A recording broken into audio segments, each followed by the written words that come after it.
I do, but it's not tied to lodging, right? And I'll tell you why. And against conventional wisdom, people will say, listen, you need your own website. You need to be able uh, to take bookings out of Airbnb's hands, yada yada yada. Well, one, uh, you're just going to saturate the market with individual websites for people to go book, right? True. If you have your own website, you've got to market your own website. Yes.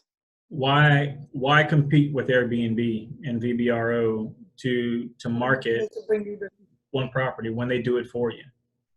That to me is just a recipe for losing money, right?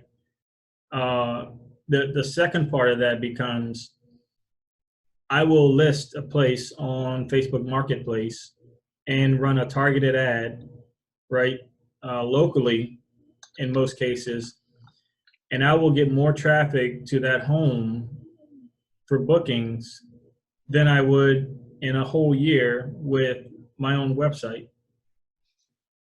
Now, it's not to say that you can't run a targeted ad to your website, but the reality of it is that people live on Facebook. So why deviate from where people already are? People are on Facebook, they're on Airbnb, they're on VBRO, and the marketing's internal to those platforms.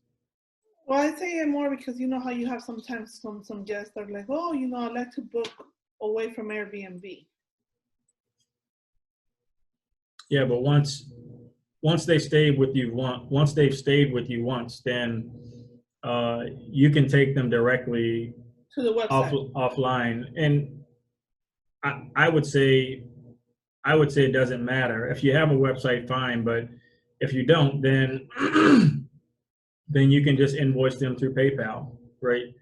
Got it. Okay. And I'll give you an example. So Facebook Marketplace, when I get leads through Facebook Marketplace, they come back. I will screen them. I'll send them a screening request through TransUnion SmartMove.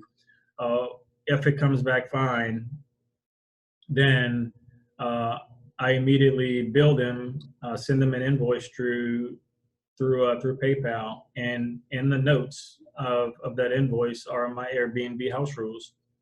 So so the only thing we're doing differently, and the only information they're getting differently in this case, is it's a different platform, and I'm getting it directly versus through Airbnb. So they're not paying the fees associated with the Yeah, platform, that's why I asked. Okay.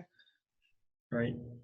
So if it's going to cost you money to do this, then don't do it. But it's effort and it's time, right? To sole source your own website and try to get SEO and ranked in Google and all this other stuff that Yeah, people are no, I selling. think more in the sense like you did, like you were saying, let Airbnb, and that's actually how I explained it to this one gentleman that we would just use Airbnb and BROB to get the leads, but you know you could tell people, hey, look, I have my own website, and in the future they could, you know, book there, but mostly that's where you get people from, not just trying to take, you know. Hmm. And Right now let me on. ask you, you might know this more. Is it true that as long as you know you do the business at first with Airbnb and you do everything through Airbnb, after that it's okay for you to offer other services to the guests and whatnot, or book, you know, with them? You mean when they show up? Yeah, after the first reservation, or that after Airbnb has made some kind of income or some kind of revenue, because you know how Airbnb does monitor, and they really don't want people to have their own websites, right? They want everybody to always come back to them and for them to be the middleman. Hmm. So this is when I spoke about Google Forms, right? When I had my own website, direct booking website, which is it still exists, but a way around that is when people get the guest contact form. Remember, you can put all the information you want in that guest contact form.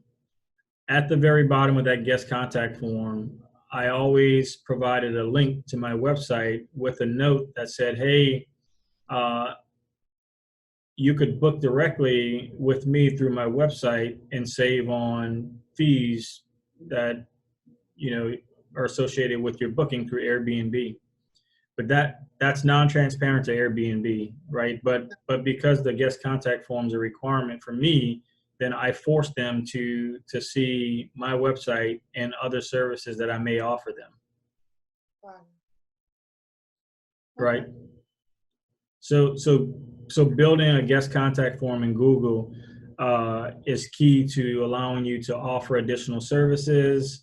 And then if you have a direct booking website, you can place a link to your website and then give them an option to book directly, which I have had happen on several occasions where people were staying for 7 to 10 days in some cases and spending $300 a night, and they saved over $1,000 worth of fees and city taxes by booking directly with me and canceling the reservation in Airbnb. Mm.